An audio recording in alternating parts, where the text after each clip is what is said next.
أشهد أن لا إله إلا الله وحده لا شريك له وأشهد أن محمدا عبده ورسوله أما بعد فأعوذ بالله من الشيطان الرجيم بسم الله الرحمن الرحيم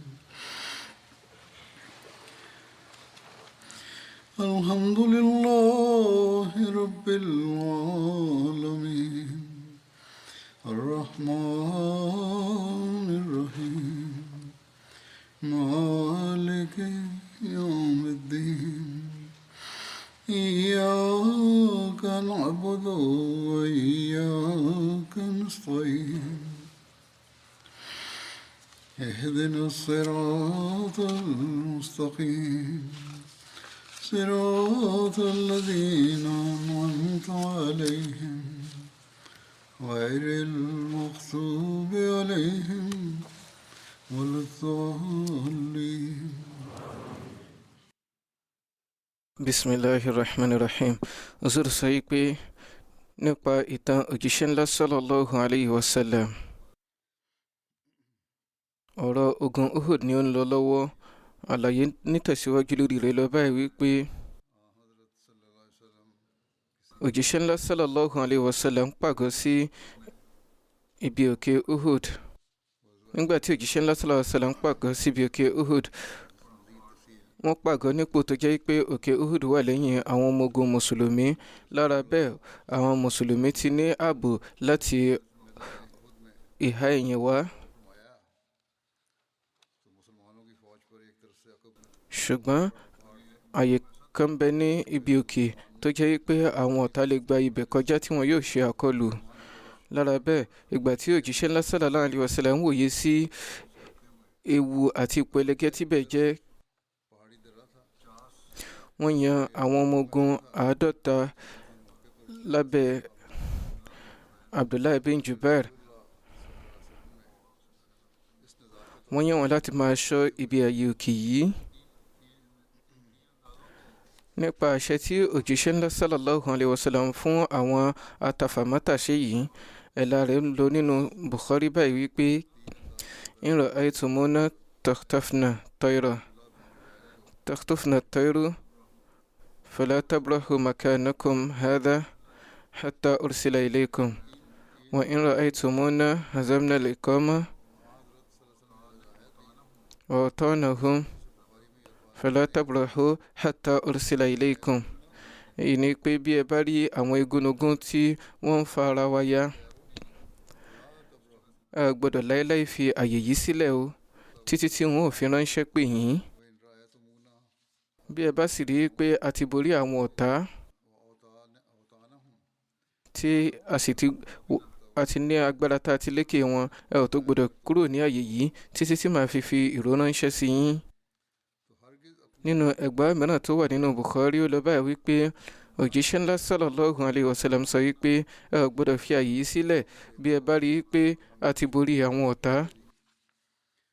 Bákan náà, ẹ ò gbọ́dọ̀ fi àyè yìí sílẹ̀ bí ẹ bá rí i pé wọ́n ti borí wa. Ẹ ò gbọ́dọ̀ ṣe àránṣe fún wa. Lọ́nà kan bómìíràn, ẹ gbọ́dọ̀ fi àyè yìí lẹ̀ bí tí wù ọ́ mọ́. Onítàn kan kọ báyìí wípé òjíṣẹ́ ńlá sallallahu alayhi wa sallam sọ pé ẹ rí i pé àwọn ọmọ ogun ẹṣin àwọn ọ̀tá wọ́n jìnnà sí wa kí wọ́n má bàa ṣe àkọlù wá láti ẹ̀yìn. Bí a bá borí, ẹ sì tún dúró sí àyè yín náà pẹ̀lú kí wọ́n má bàa gba ẹ̀yìn wá bá wa. Ẹ rí i pé ẹ tẹ̀síwájú, ẹ ò fi àyè yín yìí sílẹ̀ bí tí wù ọ́ mọ́. Bí ẹ bá rí i pé a borí wọn tí a sì ti wọ́ poru wọn lọ, síbẹ̀ náà ẹ tún gbọ́dọ̀ fi àyè yín yìí sílẹ̀. Bí ẹ bá sì rí tí wọ́n ń pa wá, ẹ ò gbọ́dọ̀ ṣe àránṣe fún wa, bẹ́ẹ̀ sì ni ẹ gbọ́dọ̀ dáàbò bò wá. Ẹ tẹ̀síwájú láti máa ta ọfà nítorí pé àwọn ẹṣin ò ní kọjá níbi tí ọfà bá ti ń kọjá. láì ní tàbí ṣùgbọ́n á tẹ̀síwájú láti máa borí lódì wọn gbà tẹ́yìn bá ti wà láàyè yín. Lẹ́yìn náà wọ́n á sọ wípé ẹ̀rẹ́ Ọlọ́run ọba Allah, mo ń fi ọ́ ṣe ẹlẹ́rìí lé wọn lórí o.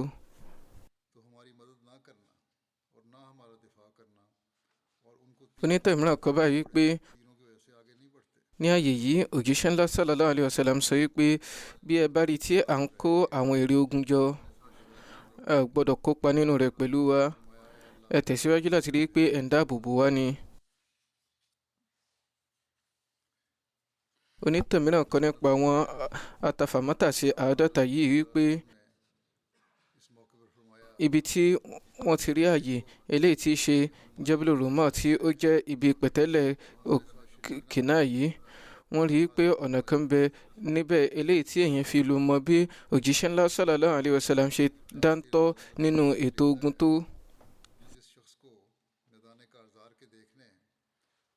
ìlànà tí wọ́n lò fún ogun àti ìlànà tí ó dáńtọ́ tí wọ́n fi ń tọ́ àwọn ọmọ ogun gbogbo nǹkan tí ó ṣe kókó fúnni láti borí ogun òun ni wọ́n dáńtọ́ nínú rẹ̀. onítàn kan kọ nípa ìlànà òye òjíṣẹ́ ńlá sallallahu alayhi wa sallam lójú ogun báyìí wípé òye ogun tí wọ́n ní yìí ó jẹ́ eléyìí tí ó dáńtọ́ tí ó sì ṣàǹfààní jùlọ, èyí tí ènìyàn fi mọ bí òjíṣẹ́ ńlá sallallahu alayhi wa sallam ṣe dáńtọ́ tó jẹ́ pé ìdáńtọ́ wọ̀nyí ó tayọ nǹkan tí ó tayọ ìwòye ọmọnìyàn, tó sì jẹ́ kó yé ni wípé bó ti wù kí èèyàn ní òye tó kò lè lóye ju òjíṣẹ́ ńlá sallallahu alayhi wa sallam lọ nínú ètò àwọn ọmọ ogun àti ìlànà ogun, nítorí pé tó ń ti bí ó ti jẹ́ pé wọ́n dé ibi ilẹ̀ pápá Uhud níwájú àwọn ọ̀tá, síbẹ̀ náà wọ́n yan ibi tí ó jẹ́ pé ó dára jùlọ fún wọn ní ojú ogun. òjíṣẹ́ ńlá sallallahu alayhi wa sallam fi òkè yìí wọ́n fi ṣe ìdáàbòbò apá ọ̀tún àti ẹ̀yìn wọn. wọ́n mú àwọn atàfàmátàsé jẹ́ olùṣọ́ ibi tí àwọn ọ̀tá lè gbà kọjá láti ṣe àkọlù àtẹ̀yìnwá. bẹ́ẹ̀ ni wọ́n bọ́ síbi ààyè pápá yìí tó jẹ́ pé kọ́lọ̀ má jẹ́ tó bá tiẹ̀ jẹ́ pé wọ́n fẹ́ borí wọn, dípò tí wọn yóò ṣe bọ́ sí ọwọ́ àwọn tí wọn yóò gbà wọn mú, àwọn ọmọ ogun mùsùlùmí wọn yóò bọ́ sí ibi ààbò nírọ̀rùn tìrọ̀rùn. bí àwọn ọ̀tá bá tiẹ̀ wá ń borí tí wọ́n ń ṣe gbìyànjú láti gba àárín gbùngbùn àwọn mùsùlùmí, àná ńlá ni wọn yóò tún kó. ní òde eléyìí òjíṣẹ́ ńlá sallallahu alayhi wa sallam ti ti àwọn ọ̀tá sí ààyè ibì kan ní ojú pápá eléyìí tí ó jẹ́ ibi odò.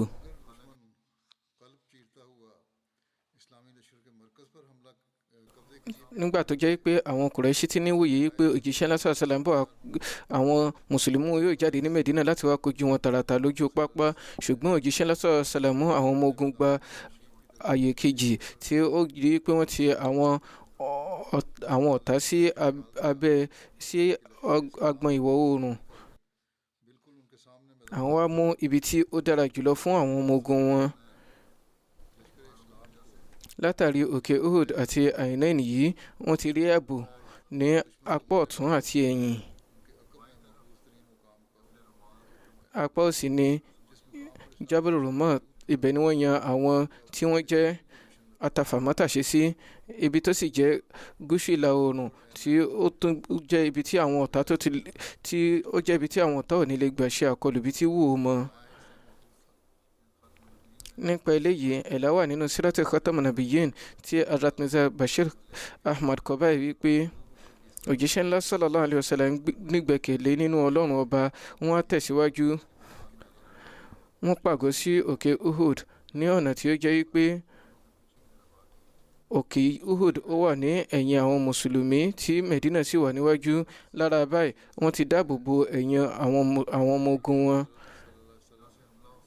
ààyè àlàfo kan wà níbi ẹ̀yìn tí àwọn ọ̀tá lè gbà kọjá. báyìí ni wọ́n ṣe ètò wípé kí àwọn atàfàmátàsé àádọ́ta kí wọ́n wà ní abẹ́ Abdullahi bin Jubair.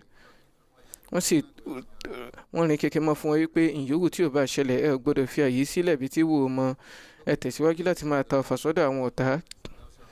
wọ́n bójú tó ìdáàbòbò àlàfo yìí débi wípé wọ́n rìn kékeré mọ́ fún Abdullahi bin Jubair wípé ìyìn tí ò bá ṣẹlẹ̀ ẹ gbọ́dọ̀ kúrò ní àyè yìí o, kódà bí ẹ bá rí i pé wọ́n ń borí tí ẹ bá rí i pé à ń borí tí àwọn ọ̀tá sì ń sá lọ, síbẹ̀ náà ẹ gbọ́dọ̀ fi àyè sílẹ̀. bí ẹ bá sì tún rí i pé wọ́n ti ń borí àwọn mùsùlùmí tí àwọn ọ̀tá wa ń lékè wa síbẹ̀ náà ẹ ò gbọ́dọ̀ fi àyè yìí sílẹ̀. débi pé nínú ẹgbàá mìíràn gbólóyìn wáyé pé kódà bí ẹ bá rí tí àwọn ẹyẹ tí wọ́n ń jẹ òkú wa síbẹ̀ náà ẹ ò gbọ́dọ̀ kúrò ní àyè yìí títí tí màá ṣe fún yín ní àṣẹ pé kẹ́ ẹ kúrò níbẹ̀.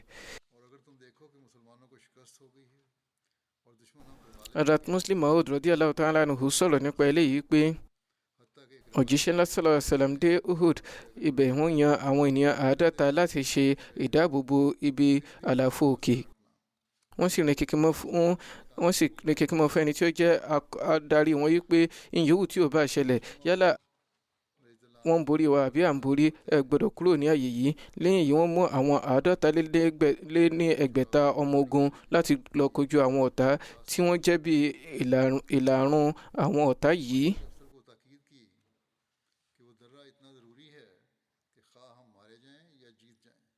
lẹ́yìn ìgbà tí wọ́n yan àwọn atafàmátàṣe sí ààyè wọn ní orí òkè, ọkàn òjíṣẹ́ ńlá sallallahu alaihi wasallam balẹ̀. báyìí wọ́n bẹ̀rẹ̀ sí ní tò poro àwọn ọmọ ogun, wọ́n sì bẹ̀rẹ̀ sí ní yẹn ẹni tí yóò darí àwọn ikọ̀ kọ̀ọ̀kan ní ojú ògiri ibi tí ipò àwọn mùsùlùmí jẹ́ èyí tí ó lẹ̀ sí ti àwọn ọ̀tá yìí, torí pé wọ́n kéré ní òǹkà, wọ́n kéré ní ohun èlò, bẹ́ẹ̀ sì ni wọ́n tó kéré nínú ohun ìjà. ìyàtọ̀ ńlá ni ó wà láàrin agbọn méjèèjì yìí nípa ti òǹkà. mùsùlùmí kọ̀ọ̀kan yóò ní láti dojú kọ àbọ̀rìṣà 4 bí tí wò mọ́. báyìí náà àwọn ọmọ ogun àbọ̀rìṣà yìí wọ́n tún ní àwọn èròjà ogun tí ó dáńtọ́. ní àlékún èyí, ọ̀pọ̀ àwọn ọ̀dọ́ nínú àwọn ọmọ ogun mùsùlùmí yìí wọn ò ní àhámọ́ra ogun tó jẹ́ pé 100 péré nu wọn ni ó ní àhámọ́ra ogun, tó sì jẹ́ pé àwọn àbọ̀rìṣà 700 nu wọn ni ó wọ àhámọ́ra ogun tí oníkálukú wọn tí òǹkà wọn ti tó gbogbo àwọn mùsùlùmí lápapọ̀. àwọn àbọ̀rìṣà àwọn tó poro 10 tí àwọn mùsùlùmí sì ní poro 2 péré, tí wọ́n wá yan àwọn 50 atafàmátàṣe sí orí òkè. ṣùgbọ́n ibi tí ó dára jù lórí ojú pápá ogun ni àwọn mùsùlùmí mú.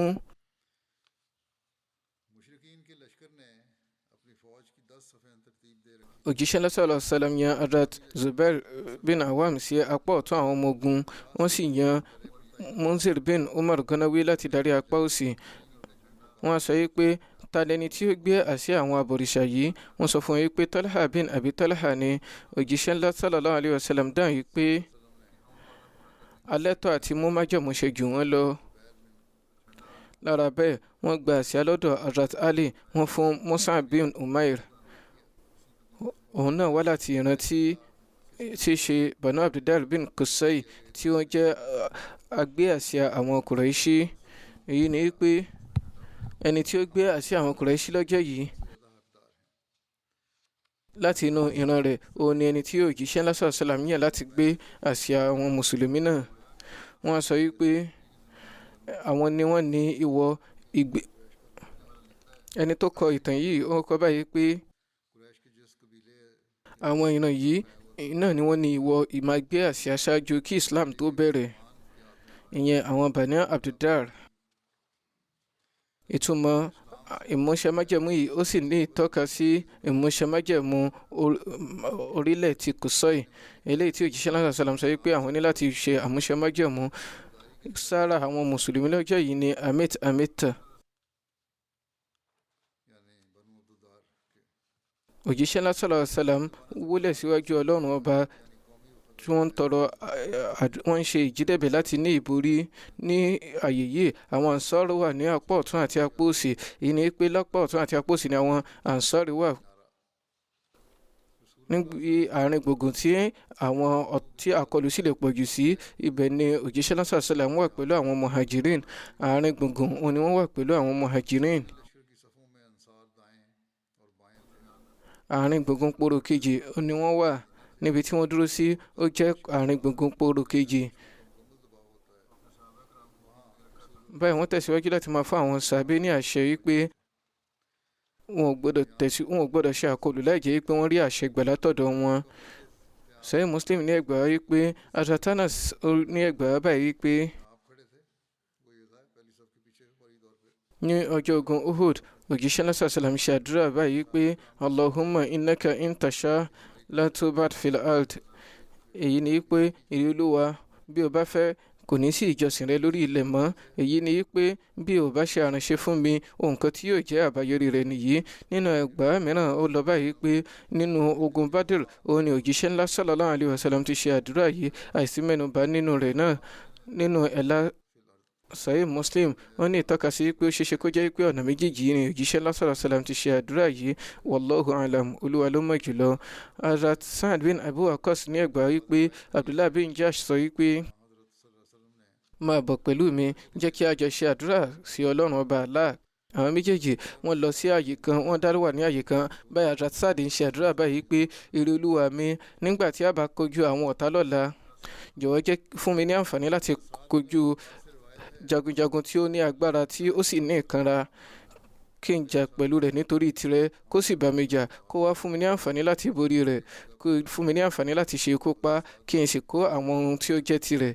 Lẹ́yìn náà Abdullah bin Jahsh ṣe àdúrà, òun náà wá ṣe ó ṣe ìjírẹ̀bẹ̀ ní àwọn gbólóhùn báyìí wípé ìrẹ́ Allah, jọ̀wọ́ jẹ́ kí n kojú ẹni tí ó dáńtọ́ lójú ogun lọ́la, kí n bá jà nítorí tirẹ̀, kí òun náà sì bá mi jà. Lẹ́yìn náà yóò gbá mi mú, yóò sì gé etí àti imú mi. Nígbà tí màá bá pàdé rẹ̀ lọ́la, kó wá béèrè pé ìrẹ́ ẹrúsìn Ọlọ́run, kí ni nǹkan tí ó fà á tí etí rẹ̀ àti imú rẹ̀ ṣe wà ní gígé?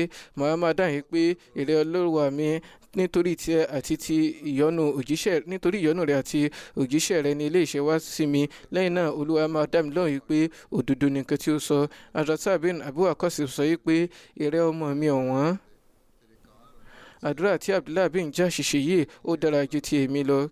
Ní ọjọ́ náà, nígbà tí ọjọ́ rọ̀, mo rí Abdullah tí wọ́n ti gé tí etí àti imú rẹ̀ tí ó wà ní gígé. Ìyẹn ni pé àwọn ọ̀tá dá ọgbẹ́ sí wọn lára. Abdullah bin Amr bin Haram wọ́n ní ẹgbàá wípé mo ti rí Mubashir bin Abdul Mundir lójú àlá ní òkọ̀lá Uhud. Àwọn méjèèjì ṣe ń ṣe àdúrà yìí, àdúrà wọn ní ìtẹ́wọ́gbà. Ìkan borí ọ̀tá, ìkejì sì jà kíkankíkan, ṣùgbọ́n ó jẹ́rìí ikú lẹ́yìn ọ̀rẹ̀yìn.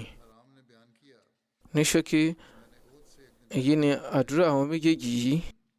Lẹ́yìn náà àkọsílẹ̀ wá pé Abdullah bin Amr bin Haram sọ wípé ọjọ́ kan ṣáájú ogun Uhud yìí, mo ti rí Mubashir bin Abdul Mundir ní ojú àlá. Òun ti jẹ́rìí ikú lójú ogun Badr, tí ó ń sọ fún mi báyìí pé láàrin ọjọ́ ráńpẹ́ wà dọ́dọ̀ wa. Mo béèrè pé ibo nìyí wà? Wọ́n wí pé inú àlùjánnà ni, ibi tí a bá sì fẹ́ òun ni a lè lọ, ìyẹn nínú àlùjánnà. Mo sọ fún yín pé ǹjẹ́ o ti jẹ́rìí ikú lójú ogun Badr níbí? Ó dà yín pé bẹ́ẹ̀ ni. Lẹ́yìn náà a tún gbé mi dìde. Hazrat Abdullah bin Amr bin Haram mẹ́nu bà àlá yìí níwájú òjíṣẹ́ ńlá sallallahu alaihi wasallam. Báyìí wọ́n wí pé ìrẹ́ Abu Jabir, èyí ni ìró ìdùnnú ìjẹ́rìí ikú. Lára bẹ́ẹ̀ ni ó ṣe wà nínú ẹgbàá wípé Hazrat Jabir ni ó ní ẹ̀là yìí pé bàbá wọn jẹ́rìí ikú lójú ogun Uhud. Àlàyé ní tẹ̀síwájú lórí èyí lọ báyìí pé ní ilẹ̀ Sábákà ní àwọn abọ̀rìṣà tó poro wọn sí, tí wọ́n sì gbáradì fún ogun. 3,000 ni wọ́n jẹ́, wọ́n sì ní 200 ẹṣin eléyìí tí ó ń bẹ níwájú gbọ̀ngbọ̀n.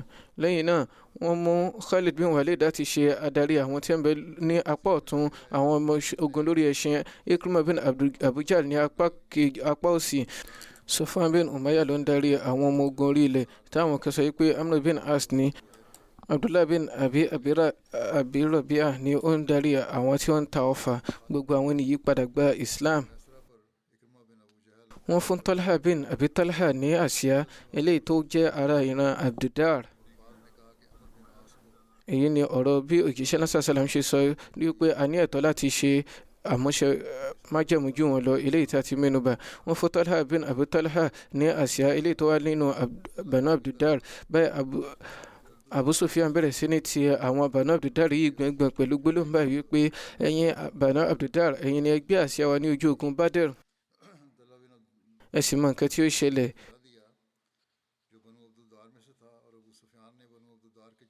ọwọ́ agbé àsíá òun ni ìpinnu àwọn ọmọ ogun máa ń wà.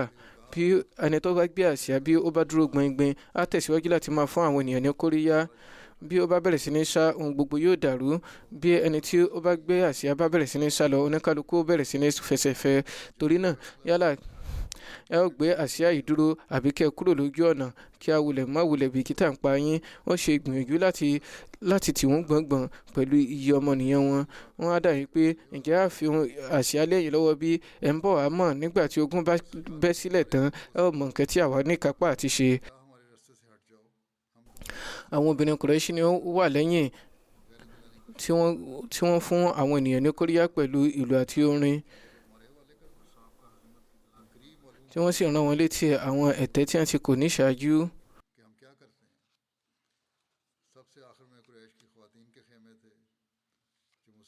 Hazrat Mirza Bashir Ahmad Sahib kọ nínú Sirat Khataman Nabiyyin báyìí pé nígbà tí wọ́n dáàbò bo ẹ̀yìn wọn tán òjíṣẹ́ ńlá sallallahu alaihi wasallam bẹ̀rẹ̀ sí ní tò poro àwọn ọmọ ogun mùsùlùmí.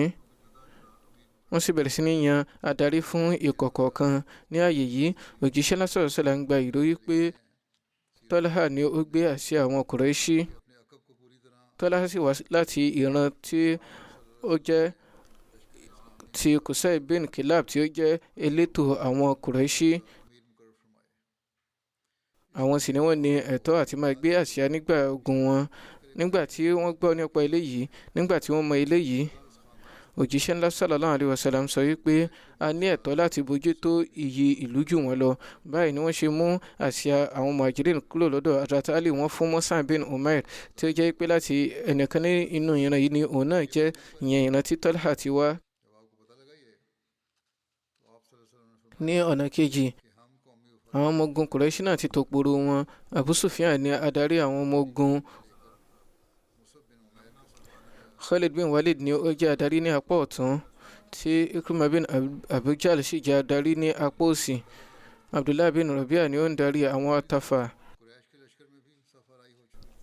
Àwọn obìnrin wà lẹ́yìn tí wọ́n ń kọrin tí wọ́n ń kéwì tí wọ́n sì ń ṣe gbogbo ìgbìyànjú láti fún àwọn ọkùnrin wọn ní ìwúrí.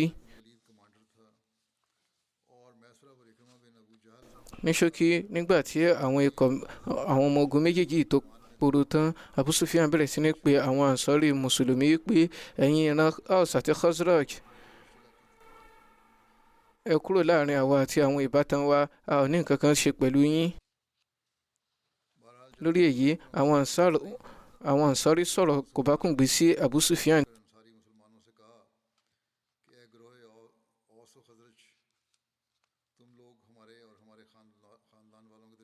Ibi tí ogun ti bẹ̀rẹ̀ rèé. Abu Amir Fasik ni ó kọ́ bẹ̀rẹ̀ ogun. Wọ́n ti máa ń pè ní Rahib ní àsìkò ojú dúdú. Òjíṣẹ́ ńlá sallallahu alaihi wasallam ni wọ́n sọ ní Fasik.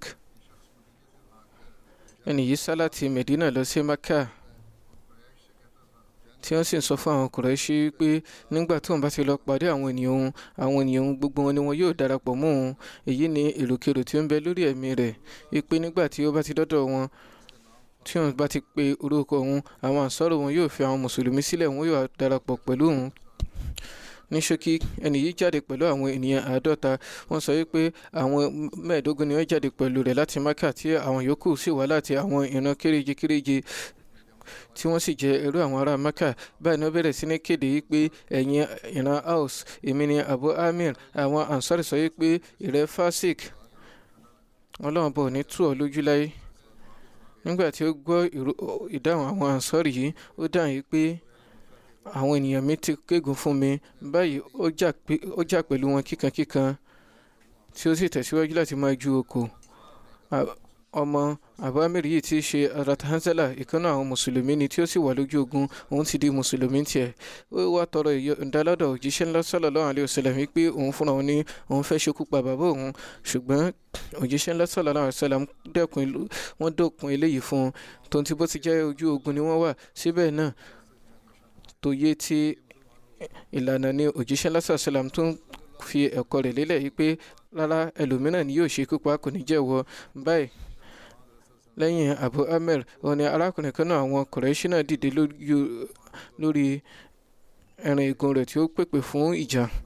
Àwọn ènìyàn wulẹ̀ bìkítà nípa tirẹ̀ títí tí ó ṣe ké lóhùn rárá lẹ́ẹ̀mẹ́ta.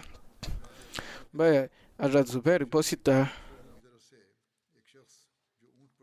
Wọ́n ṣe àkọlù fún lẹ́jìjì tí wọ́n sì gbá ọrùn rẹ̀ mú látòrí ràkúnmí. Àwọn méjèèjì yìí fìjà pẹ́ẹ́ta lórí ràkúnmí yìí. Òjíṣẹ́ ńlá sallallahu alayhi wa sallam wá sọ wípé ẹnikẹ́ni tí ara rẹ̀ bá kọ́kọ́ kanlẹ̀ nínú wọn, òun ni wọn yóò ṣekú pa. Ní àsìkò yìí òun ni àbọ̀rìṣà yìí bọ́ lórí ràkúnmí tí Hazrat Zubair sì bọ́lé lórí tí wọ́n sì ṣekú pa lẹ́sẹ̀kẹsẹ̀. Òjíṣẹ́ ńlá sallallahu alayhi wa sallam gbóríyìn fún Hazrat Zubair. Wọ́n sọ wípé gbogbo òjíṣẹ́ ní máa ní ẹmẹ̀wà, Zubair ní ẹmẹ̀wà tèmi. Wọ́n sọ wípé ìbá ṣe wípé Zubair jáde láti lọ dojú kọ àbọ̀rìṣà yìí ni èmi fúnra mi ìbá dojú kọ. Nígbà tí ogun fẹ́ bẹ̀rẹ̀ tí àwọn ènìyàn sún mọ́ra wọn tán, Hind bint Utbah dúró ní àárín àwọn obìnrin. Àwọn obìnrin ọ̀hún tẹ̀síwájú láti máa lùlù. Báyìí ni Hind bẹ̀rẹ̀ sí ní kíwì wípé ẹ wo ẹ̀yin Banu Abdiddar, ẹ wo ẹ̀yin tí ẹ̀ ń dojúkọ ẹ̀yin, ẹ bọ́ síwájú kí ẹ fi akọni hàn lójú idà. Àwa ni ọmọ ẹni yìí, èyí ni ewì tí ó ń ké. Orí ẹni fẹ́lẹ́ la ti ń rìn, ẹ̀gbà oníyebíye ló ń bẹ lọ́rùn wa, irun wa kún fún tùràrí. Bí ẹ bá tẹ̀síwájú a ò fara rọ̀ yín, ṣùgbọ́n bí ẹ bá dẹ̀yìn àwa náà kọ̀yìn sí yín, a ò sì ní kábàámọ̀ lórí eléyìí. Ó ṣe ìgbìyànjú láti ti iye wọn lọ́nà báyìí. Nígbà tí òjíṣẹ́ ńlá sallallahu alaihi wasallam ń gbọ́ àwọn ìwì rẹ̀ yìí, wọ́n sọ wípé Allahumma bika ajulu wa bika asuru wa fika uqatilu hasbi Allahu wa ni'mal wakil. Èrè Olúwa, pẹ̀lú rẹ ni mò ń lọ káàkiri, pẹ̀lú rẹ ni mo ṣe ń ṣe àkọlù, torí tìrẹ ni mo ṣe ń jà. Olúwa tó fún mi, òun sì ni olùgbọ̀wọ́ tí ó dára jùlọ. Ọ̀rọ̀ ayé ni àwọn ń lò, ṣùgbọ́n òjíṣẹ́ náà sallallahu alaihi wasallam fi hàn yìí pé Olúwa ni tiwa. Ní ṣókí, ìjà pẹ́ ta ní pẹrẹwu láàrin ikọ̀ méjèèjì. Wọ́n jà kíkankíkan tí ogun sì gbóná.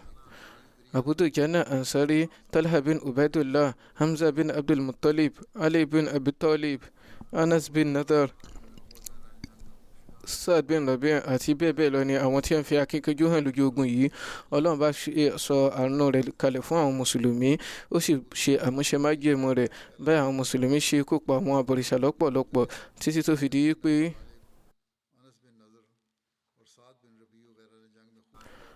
àwọn ọmọ ogun wọn bẹ̀rẹ̀ sí ní fẹsẹ̀fẹ́. Àwọn ọmọ ogun orí ẹṣin àwọn abọ̀rìṣà yìí wọ́n ṣe àkọlù fún àwọn mùsùlùmí lẹ́ẹ̀mẹ́ta, ṣùgbọ́n nígbà gbogbo ni wọ́n fi ọfà dá wọn padà. Ní ọjọ́ yìí Hazrat Umar sọ fún ọmọ ìyá wọn wípé kí wọ́n, ìyẹn Zaid, wípé kí ó wọ àhámọ́ra ogun wọn. Báyìí Zaid náà dáhùn wípé bí wọ́n ti fẹ́ jẹ́rìí ikú lèmi náà ṣe fẹ́ jẹ́rìí ikú. Báyìí àwọn ọmọ ìyá méjèèjì yìí wọn wọ àhámọ́ra ogun lójú ogun yìí. Wọ́n jẹ́ aláìwọ àhámọ́ra ogun látàrí pé wọ́n fẹ́ láti jẹ́rìí ikú. Nígbà tí ogun le koko ní ọjọ́ yìí, òjíṣẹ́ ńlá sallallahu alaihi wasallam jókòó sí abẹ́ àsíá àwọn Ansar. Wọ́n á fi ìró ránṣẹ́ sí Ali wípé kí ó gbé àsíá kí ó sì bọ́ síwájú. Báyìí Hazrat Ali bọ́ síwájú. Wọ́n sọ wípé èmi ni Abul Qasim. Ní èyí Talha bin Talha dìde láàrin àgbòrò àwọn abọ̀rìṣà. Òun ni ó gbé àsíá àwọn abọ̀rìṣà yìí, nítorí pé àwọn Banu Abdiddar ni wọ́n ní iyì àti máa gbé àsíá yìí. Nígbà tí wọ́n rí pé àwọn Banu Abdiddar ni ó gbé, Talha bin Abi Talha dìde wípé ó pe ìpèníjà wípé ta ni yóò bá mi jà, ṣùgbọ́n ẹnikẹ́ni ò dáhùn, ẹnikẹ́ni ò dìde. Lẹ́yìn ọ̀rẹ́yìn Talha pè wípé ìrẹ Muhammad, ẹ̀yin sábẹ́ Muhammad sallallahu alaihi wasallam, ìwòye yín ni wípé ẹni tó bá kú nínú yín, ìyẹn ẹni tó bá jẹ́rìí ikú yóò wọ àlùjánnà, ẹni tó bá sì kú nínú tiwa yóò wọ jahannama. Nínú ẹgbàá mìíràn wọ́n sọ wípé wí báyìí pé ẹ̀yin ẹmẹ̀wà Muhammad sallallahu alaihi wasallam, ìwòye tí ẹ̀yin ní ni wípé Ọlọ́run bá yóò tètè fi wá sí abẹ́ idà yín, yóò sì jù wá sínú jahannama. ṣùgbọ́n bí ẹ̀wọ̀ bá ti ṣe ikú pa yín ẹ wọ àlùjánnà ní kíákíá. Torí náà tálẹ́ náà tí ó fẹ́ tètè wọ àlùjánnà látàrí idà mi tàbí tí ó tètè ju èmi sínú jahannama látàrí idà tirẹ̀. Èyí ni nǹkan tí ó ṣe ní gbìyànjú láti tì wọ́n gbọ̀ngbọ̀n. Ó bẹ̀rẹ̀ sí ní sọ pé pẹ̀lú orúkọ Lat àti Uzza òpùrọ́ lẹ jẹ́. Tẹ́ bá máa mọ̀ dájú lórí gbólóhùn yìí ni láì tàbí ṣùgbọ́n ìkànnì yìí yóò kó ti dìde láti wá kojú mi. Kété tí Hazrat Ali gbọ́ èyí wọ́n dìde láti lọ kojú rẹ̀. Ìjà bẹ̀rẹ̀ láàrin àwọn méjèèjì yìí tí Hazrat Ali sì ṣe ikú pa. Nínú ẹgbàá mìíràn wọ́n sọ pé àwọn ikọ̀ méjèèjì wọ́n bẹ̀rẹ̀ sí ní bára wọn jà. Lójijì ni Hazrat Ali ṣe àkọlù fún tí wọ́n sì borí rẹ̀. Wọ́n gé ẹsẹ̀ rẹ̀ tí ó sì wó lulẹ̀. Báyìí ó ní ihò ara rẹ̀ bẹ̀rẹ̀ sí ní mú hàn. Báyìí ni Talha bẹ̀rẹ̀ sí ní sọ pé èrè ọmọ ìyá mi, orúkọ Ọlọ́run bá ni mo ṣe ń tọrọ àánú lọ́dọ̀ rẹ̀. Nígbà tí Hazrat Ali gbé èyí wọn darí, wọn ò tẹ̀síwájú láti ṣe àkọlù fún. Lórí èyí àwọn sàbẹ̀ kan wí fún Hazrat Ali pé wọ́n béèrè lọ́dọ̀ Hazrat Ali pé iṣẹ́ tí ò ṣe kó pa. Wọ́n dà pé mo rí ihò rẹ̀ ṣí sílẹ̀ ni tí ó sì ń dojú kọ mí lára, bẹ́ẹ̀ ni mo ṣe ṣàánú rẹ̀. Mo sì kúkú ti mọ̀ pé Ọlọ́run bá ti ṣe ikú pa, Ọlọ́run bá ti parun. Nínú ẹgbàá mìíràn wọ́n sọ pé òjíṣẹ́ náà sàṣàlà ń sọ fún Hazrat Ali pé kí nìkan tí ó mú ọ dá sí. Hazrat Ali dáhùn pé ó fi orúkọ Ọlọ́run bá tọrọ àánú ni. Òjíṣẹ́ náà sàṣàlà ń sọ pé ṣe ikú pa. Lára bẹ́ẹ̀ Hazrat Ali ṣe ikú pa. Nígbà tí wọ́n ṣe ikú pa, ìṣekúpa ẹni tó gbé àsíá àwọn abọ̀rìṣà yìí ó ṣe àmúṣe àlá òjíṣẹ́ náà sàṣàlà wípé àwọn gun àgbò kan. Inú òjíṣẹ́ náà sàṣàlà dùn, wọ́n sì pèké lóhùn rárá wípé Allahu Akbar. Báyìí àwọn mùsùlùmí náà ń ṣe Allahu Akbar tí wọ́n sì ṣe àkọlù fún àwọn abọ̀rìṣà ní kíkankíkan débi wípé poro wọn bẹ̀rẹ̀ sí ní pín yẹlẹyẹlẹ. Àwọn sàbí alápọ̀nlé òjíṣẹ́ ńlá sallallahu alaihi wasallam wà ní ikọ̀ ọ̀tọ̀ọ̀tọ̀ tí oníkálukú wọn bẹ̀rẹ̀ sí ní ṣe àkọlù fún àwọn abọ̀rìṣà tí tó fi di pé wọ́n bẹ̀rẹ̀ sí ní lé wọn. Lẹ́yìn ìgbà tí wọ́n ṣe ikú pa Talha, ọmọ ìyá rẹ̀ Abu Shayba Usman bin Abu Talha ni ó gbé àsíá. Lẹ́yìn náà Hazrat Hamza ṣe àkọlù fún. Wọ́n gé ọwọ́ rẹ̀. Báyìí ni ó ṣe bẹ̀rẹ̀ sí ní fi ibi ìjìká rẹ̀ tún mú àsíá yìí. Báyìí Hazrat Hamza ṣe ikú pa. Wọ́n wá sọ pé èmi lọ́mọ olómi àwọn alálàájì ìyẹn Abdul Muttalib. Lẹ́yìn èyí ọmọ ìyá Usman àti Talha ni ó padà gbé àsíá àwọn abọ̀rìṣà tí orúkọ rẹ̀ ń jẹ́ Abu Sa'id bin Abi Talha. Hazrat Sa'd bin Abi Waqqas ni ó ṣe àkọlù fún. Wọ́n ta lọ́fà eléyìí tó bọ́ sí ní àyà. Báyìí ni ó ṣe ikú pa òun náà. Lẹ́yìn èyí Talha bin Abu Talha tí wọ́n ti ṣe ikú pa tẹ́lẹ̀, ọmọ rẹ̀ Musafi gbé àsíá. Hazrat Asim bin Sabit ti ṣe àkọlù fún. Wọ́n ta lọ́fà ó sì ṣe ikú pa. Lẹ́yìn náà ọmọ ìyá Musafi ìyẹn Haris bin Talha náà gbé àsíá. Hazrat Asim tún ta ọfà mọ́ òun náà tí wọ́n sì ṣe ikú pa. Ìyá àwọn ọmọ méjèèjì Talha yìí ìyẹn Musafi àti Harith òun náà wà lójú ogun yìí. Sulafa ní orúkọ arábìnrin yìí. Lẹ́yìn ìgbà tí Hazrat Asim ta ọfà mọ́ ọmọ rẹ̀ yìí, ó lọ sí ọ̀dọ̀ rẹ̀ ó sì gbé orí sí ní orí ìtàn. Báyìí Sulafa béèrè pé ta lẹni tí ó ṣe àkọlù fún. Ó rí pé mo gbóhùn ẹni ọ̀hún tí ó ṣe àkọlù fún mi tí ó sì ń sọ pé lẹ́sẹ̀ Samuel èmi ni ọmọ Abu Aflah. Báyìí ìyá rẹ̀ búra wípé ẹni yòówù tí orí Asim bin Sabit tí ó bá fi dọ́wọ́ mi màá rọ́ ní ọtí. Ó wá kéde wípé ẹnikẹ́ni tí tó bá lè gbé orí Asim bin Sabit wá fún mi, màá fún ní ràkúnmí 100 ní ẹ̀san. Ṣùgbọ́n Hazrat Asim jẹ́rìí ikú lójú ogun Uhud yìí. Ogun Rajin ni wọ́n ti jẹ́rìí ikú. Ní ṣókí nígbà tí àwọn méjèèjì yìí tí wọ́n ṣe ikú pa wọ́n tán, Kilab bin Talha ni ó gbé àsíá. Hazrat Zubair ṣe ikú pa òun. Nínú ẹgbàá mìíràn wọ́n sọ pé Kuzman ni ó ṣe ikú pa. Lẹ́yìn náà Gilas bin Talha gbé àsíá. Hazrat Talha bin Ubaidillah ṣe ikú pa. Báyìí ni àwọn ọmọ ìyá mẹ́rẹ̀ẹ̀rin yìí Musafi, Hars, Kilab àti Gilas wọ́n papòdà ní ogun yìí pẹ̀lú bàbá wọn àti àbúrò bàbá wọn méjèèjì Usman àti Abu Sa'id. Wọ́n ṣe ikú pa wọ́n ní ojú ogun Uhud náà. Lẹ́yìn náà Attar bin Shirabil ni ó gbé sí àwọn Quraishi. Hazrat Ali ṣe ikú pa. Nínú ẹgbàá mìíràn wọ́n sọ pé Hazrat Hamza ni ó ṣe ikú pa. lẹ́yìn rẹ̀ Shiraz bin Qaris náà gbé àsíá wọ́n sì ṣe ikú pa òun náà ṣùgbọ́n wọn ò mọ orúkọ ẹni tí ó ṣe ikú pa á. lẹ́yìn èyí Abu Zaid bin Amr náà gbé àsíá Quzman ṣe ikú pa òun. lẹ́yìn èyí ọmọ Shirabil bin Hashim gbé àsíá yìí Quzman tó ṣe ikú pa òun náà. lẹ́yìn èyí ẹrú wọn Suhab yìí gbé àsíá òun jẹ́ ará adúláwọ̀ kan. ó jà títí tí ọwọ́ rẹ̀ ṣe gé. ó sáré jókòó fi ọrùn mú àsíá yìí mọ́ àyà rẹ̀ títí tí Quzman ṣe ikú pa. nínú ẹgbàá mìíràn wọ́n sọ wípé Adrasad bin Abi Waqqas ni ó ṣe ikú pa. nínú ẹgbàá mìíràn wọ́n sọ wípé Adratali ni ó ṣe ikú pa. ní ṣókí nígbà tí gbogbo àwọn tí wọ́n gbé àsíá yìí tí wọ́n kú tán ó di pé àwọn bọ̀rìṣà wọ́n ti fìdí rẹmi tí wọ́n sì bẹ̀rẹ̀ sí ní fẹsẹ̀fẹ́. àwọn obìnrin wọn bẹ̀rẹ̀ sí ní gégùn fún wọn wọ́n fi wọ́n rí gẹ́gẹ́ bí òjíṣẹ́ lásán sálàm ti rí ní ojú àlàyé pé àwọn tí wọ́n gbé àsíá yìí wọn yóò kú. gbogbo wọn ni wọ́n kú. àwọn mùsùlùmí bẹ̀rẹ̀ sí ní tọpa wọn lọ tí wọ́n sì ń ṣekú pa wọn tí wọ́n fi lé wọn dé ọ̀nà tí ó jìn réré. àwọn obìnrin tí wọ́n wá pẹ̀lú àwọn Kùrẹ́ṣì náà bẹ̀rẹ̀ sí ní sá lọ lọ́jọ́ yìí. ìfìdírẹmi àwọn Kùrẹ́ṣì ti fojú hàn yékéyéké tí ò ní ròyìnròyìn kankan nínú.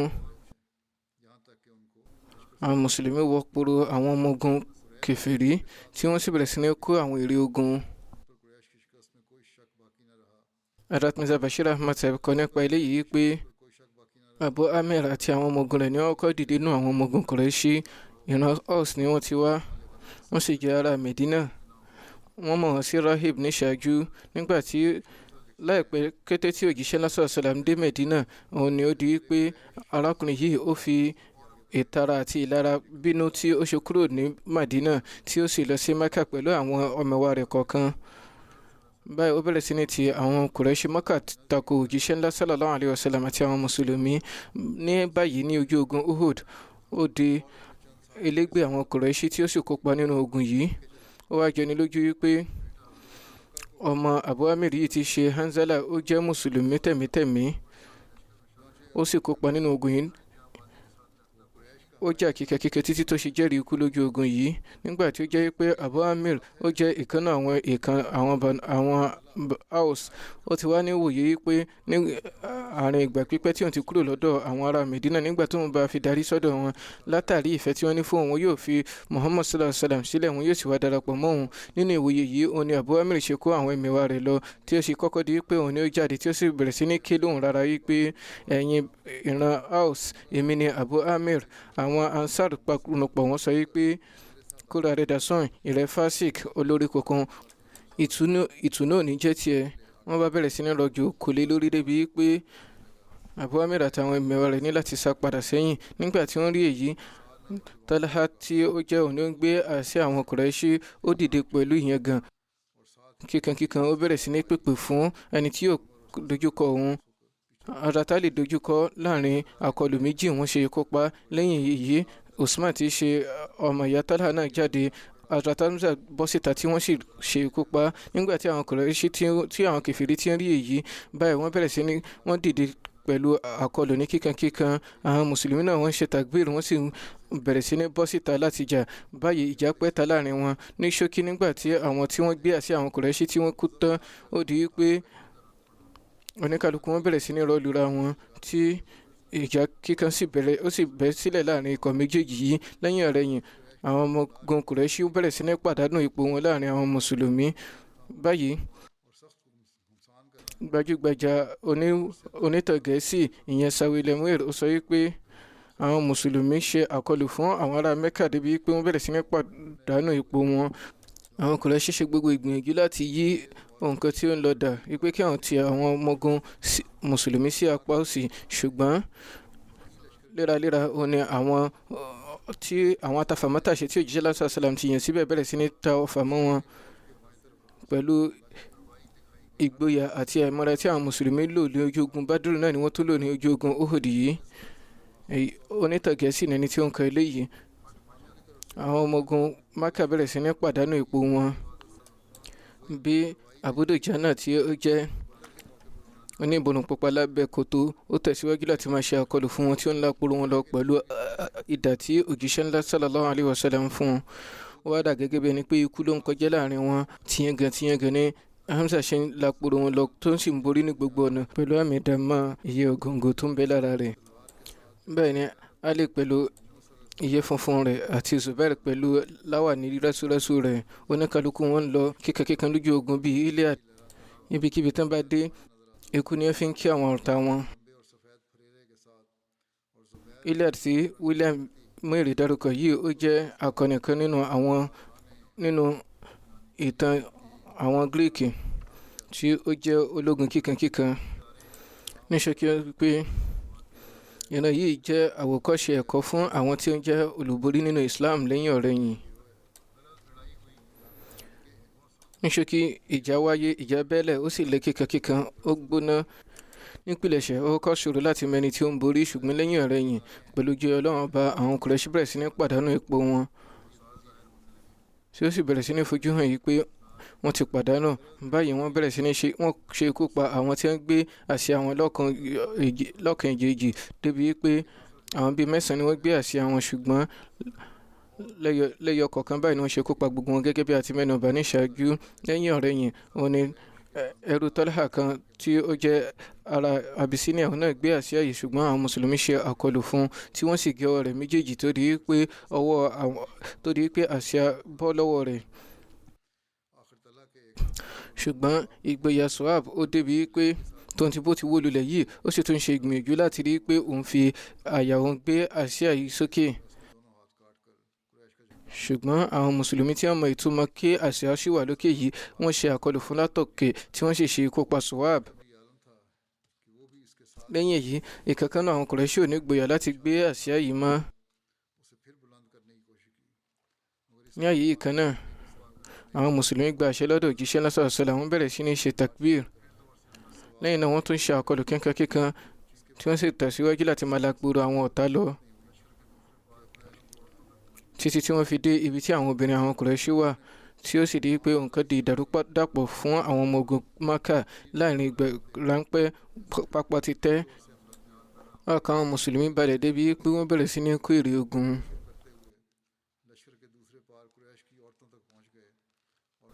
Hazrat Muslim Maud radiyallahu ta'ala anhu yànnàná wípé ogun yìí bẹ́ sílẹ̀ pẹ̀lú ojúre Ọlọ́run ọba láàrin àsìkò ráńpẹ́. Àwọn 3,000 àwọn ọmọ ogun Mẹ́kà wọ́n bẹ̀rẹ̀ sí ní sá fún àwọn 53 àwọn ọmọ ogun mùsùlùmí yìí. Àwọn mùsùlùmí bẹ̀rẹ̀ sí ní tọpa wọn lọ. Àwọn tí wọ́n ti yàn láti dáàbò bo ẹ̀yìn òkè, wọ́n bẹ̀rẹ̀ sí ní sọ fún ọ̀gá wọn wípé ní báyìí àwọn ọ̀tá ti fìdí rẹmi, ẹ fún àwọn náà láǹfààní láti lọ jẹ nínú èrè ogun. Adarí wọn kọ̀ fún wọn, ó sì rán wọn létí nǹkan tí òjíṣẹ́ náà sàlám sọ, ṣùgbọ́n tí wọ́n wí ni wípé ìgbà tí òjíṣẹ́ náà sàlám tí wọ́n sọ̀rọ̀ yìí, wọ́n kàn ń sọ láti ní kíkẹ́ mọ́ fún wa ni, kì í ṣe wípé nǹkan tó túmọ̀ sí ni wípé nígbà tí àwọn ọ̀tá bá sálọ wípé ká sì tún wà níbí. Eléyìí ni wọ́n sọ tí wọ́n ṣe kúrò ní orí òkè yìí tí wọ́n bọ́ sí ibi pápá ogun. A máa mẹ́nu bà nǹkan tí ó jẹ́ àbáyọrí àìgbọràn tí wọ́n ṣe yìí lọ́jọ́ iwájú. Nípa ìdá Abu Dujana, nǹkan tí William Mary tí ó kọ nípa bí òjíṣẹ́ náà sàlám ṣe mú ìdá kan àti ẹni tí ó ṣe ẹ̀tọ́ ìdá yìí.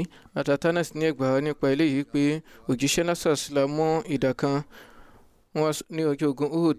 Wọ́n sọ wípé man ya'khudh minni hadha, tani tí ó mú eléyìí lọ́wọ́ mi. Oníkálukú bẹ̀rẹ̀ sí ní nawọ́, oníkálukú ni wọ́n fẹ́. Wọ́n sọ wípé èmi. Lẹ́yìn náà wọ́n sọ wípé wa man ya'khudhuhu bihaqqihi, tẹ̀lé náà tí yóò mú pẹ̀lú ẹ̀tọ́ rẹ̀. Atatanas sọ wípé àwọn èèyàn dúró lórí èyí. Báyìí Hazrat Simak bin Kharsha Abu Dujana wípé màá dìde, màá ṣe ẹ̀tọ́ rẹ̀, màá mú pẹ̀lú ẹ̀tọ́ rẹ̀. Atatanas sọ wípé wọ́n mú ìdá yìí, wọ́n sì fi lé orí àwọn ọ̀tá lọ. Eléyìí ni ẹgbàá tó wà nínú Sahih Muslim. Èyí ni wípé wọ́n ṣe ẹ̀tọ́ rẹ̀. Ibn Utbah wípé nígbà tí òjíṣẹ́ náà sàlám mú ìdá yìí jáde, Hazrat Umar tọrọ rẹ̀, ṣùgbọ́n wọ́n kọ̀. Hazrat Umar kọ́kọ́ tọrọ láti gbà á, lẹ́yìn náà Hazrat Zubair náà tọrọ, síbẹ̀ náà wọ́n kọ̀ wọn fún un. Àwọn méjèèjì yìí kábàámọ̀. Nínú ìgbà mìíràn sọ wípé ẹ̀mẹ́ta ni Zubair tọrọ ìdá yìí. Nígbà gbogbo òjíṣẹ́ náà sàlám kọ̀ láti fi fún un. Hazrat Ali dìde, ó tọrọ ìdá yìí. òjíṣẹ́ náà sàṣàlám sọ pé ìwọ náà jókòó, wọn ò fún òun náà. Nínú ẹgbàá yìí wọ́n sọ pé nínú àwọn èèyàn tí wọ́n tọrọ láti gba idà yìí pé kí wọ́n fún wọn ní idà yìí, Hazrat Abubakar náà ń bẹ nínú wọn. Nínú ẹgbàá mìíràn ó wà wípé Hazrat Abu Dujana béèrè wípé kí ni ẹ̀tọ́ rẹ̀. Nígbà tí wọ́n sọ wípé ta lẹni tí ò ṣe ẹ̀tọ́ rẹ̀, Abu Dujana béèrè wípé kí ni ẹ̀tọ́ rẹ̀ gan. Òjíṣẹ́ náà sàṣàlám sọ wípé òun ni pé kò gbọdọ̀ ṣe kó pa mùsùlùmí kankan, bẹ́ẹ̀ sì ni kò gbọdọ̀ rí kèfèrí kankan sá. Èyí ni pé kò gbọdọ̀ fòyà láti kojú ọ̀tá. Lórí èyí Abu Dujana tọrọ wípé máa mú idà yìí pẹ̀lú ẹ̀tọ́ rẹ̀. Nígbà tí òjíṣẹ́ náà sàṣàlám fún Hazrat Abu Dujana ní idà yìí, wọ́n bẹ̀rẹ̀ sí ní fi rí orí àwọn ọ̀tá lọ. Wọ́n bẹ̀rẹ̀ sí ní kéwì yìí pé ana alladhi ahadani khalili wa nahnu bisafi ladal nakhili alla aqama ad-dahra fil quyul adrib bi sayfillahi wa rasul. Èmi ni ẹni náà tí ọ̀rẹ́ mi ti gba májẹ̀mú lọ́dọ̀ mi nígbà tí a wà ní ibi dàbínù ilẹ̀ Safa pẹ̀lú májẹ̀mú yìí pé mi ò gbọdọ̀ dúró sẹ́yìn àwọn ọmọ ogun bí ó ṣe pé máa mú idà Ọlọ́run ọba àti òjíṣẹ́ rẹ̀ láti lọ bá àwọn ọ̀tá jà. Àgbà bẹ́ẹ̀ Hazrat Abu Dujana wọ́n mú idà yìí tìyàngàn ni wọ́n ṣe ń laporo àwọn ọ̀tá lọ. Báyìí òjíṣẹ́ náà sàṣàlám rí èyí, wọ́n sọ wípé inna hadhihi mashyatun yubghiduha Allahu azza wa jalla illa fi hadha al-maqam. Eléyìí jẹ́ ìyàngàn kan tí Ọlọ́run ọba ò nífẹ̀ẹ́ sí àyàfi ní ààyè yìí. Èyí ni pé ní ojú ogun yìí bí arákùnrin yìí ti ń lọ.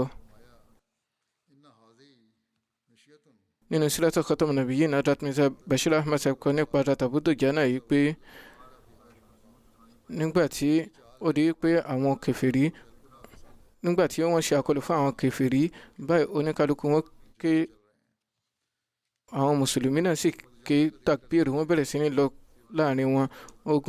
Ìjà pẹ́ta láàrin wọn. Nílùú ààyè yìí, láàrin ààyè yìí òun ni òjíṣẹ́ náà sàṣàlám ṣe mú idà kan lọ́wọ́ wọn tí wọ́n sọ wípé tẹlẹni tí yóò ṣe ẹ̀tọ́ idà yìí.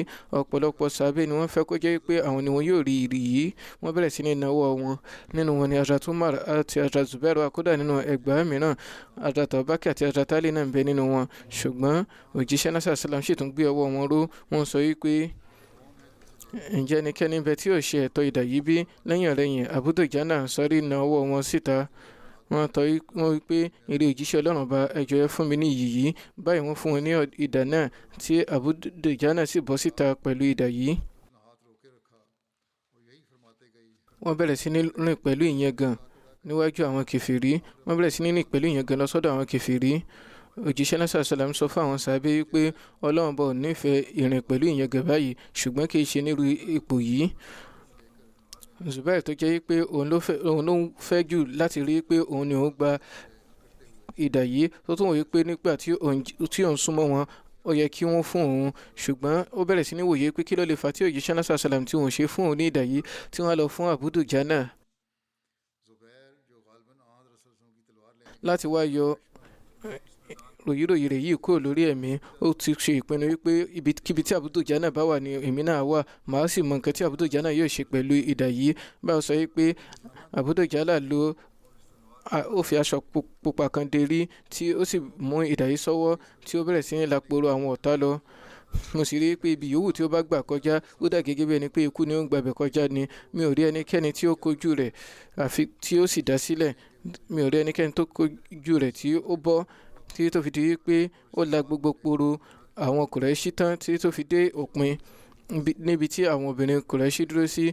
Hind tí í ṣe aya Abu Sufyan tí ó ń ké kíkankíkan láti fún àwọn ènìyàn rẹ̀ ní kóríyá, wọ́n kojú rẹ̀. Abu Dujana gbé idà yìí sókè. Ibẹ̀ ni Hind ti ké lóhùn rárá tí ó sì ń tọrọ àránṣe lọ́dọ̀ àwọn ọkùnrin, ṣùgbọ́n ẹnikẹ́ni ò lọ láti ṣe àránṣe fún láti gbà á lẹ̀. Ṣùgbọ́n mo rí i pé Abu Dujana fúnra rẹ̀ ni ó gbé ọwọ́ wálẹ̀ tí ó sì kúrò ní ààyè yìí. Zubair ní ẹgbàá yìí pé ní ààyè yìí mo bèrè lọ́wọ́ Abu Dujana yìí pé kí ni nǹkan tí ó ń ṣẹlẹ̀ yìí. Ó ti kọ́kọ́ gbé idà sókè, lẹ́yìn náà ó tún wá gbé wálẹ̀. Ó sọ yìí pé ẹ̀mí mi ò lè gbà yìí pé màá fi idà òjíṣẹ́ ńlá sallallahu alaihi wasallam, màá lo idà òjíṣẹ́ ńlá sallallahu alaihi wasallam níwájú obìnrin kan. Ó wá jẹ́ obìnrin tí ò tún ní aláàbò kankan. Eléyìí ni ìlànà ogun nínú Islam. Zubair sọ pé nígbà náà ni mo gbọ́ àgbọ́yé yìí pé láìní tàbí ṣùgbọ́n ẹ̀tọ́ tí òjíṣẹ́ náà sàlám ní tọ́ka sí Abu Dujana àti ṣe nípa idà yìí.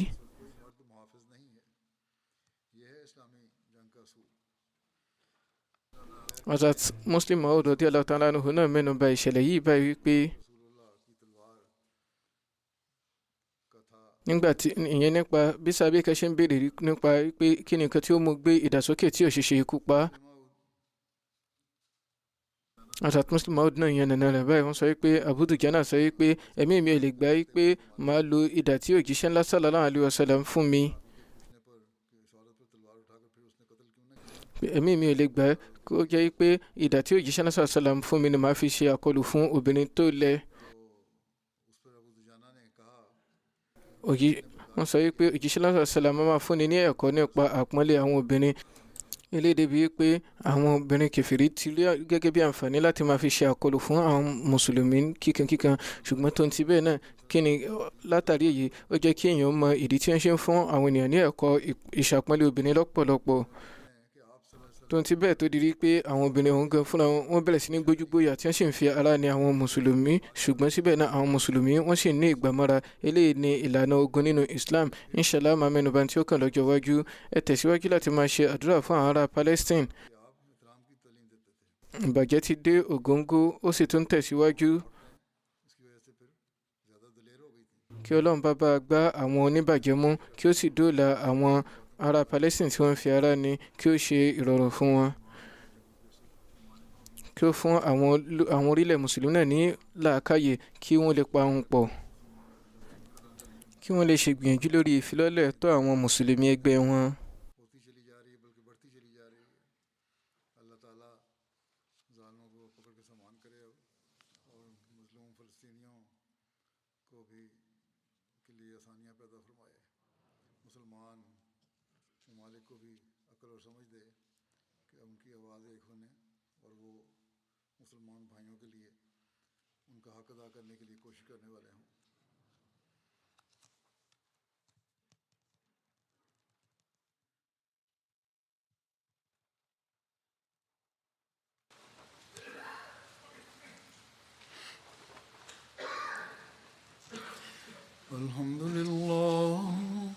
الحمد لله نحمده ونستعينه ونستغفره ونؤمن به ونتوكل عليه ونعوذ بالله من شرور أنفسنا ومن سيئات أعمالنا من يهده الله فلا مضل له ومن يضلل فلا هادي له ونشهد أن لا إله إلا الله ونشهد أن محمدا عبده ورسوله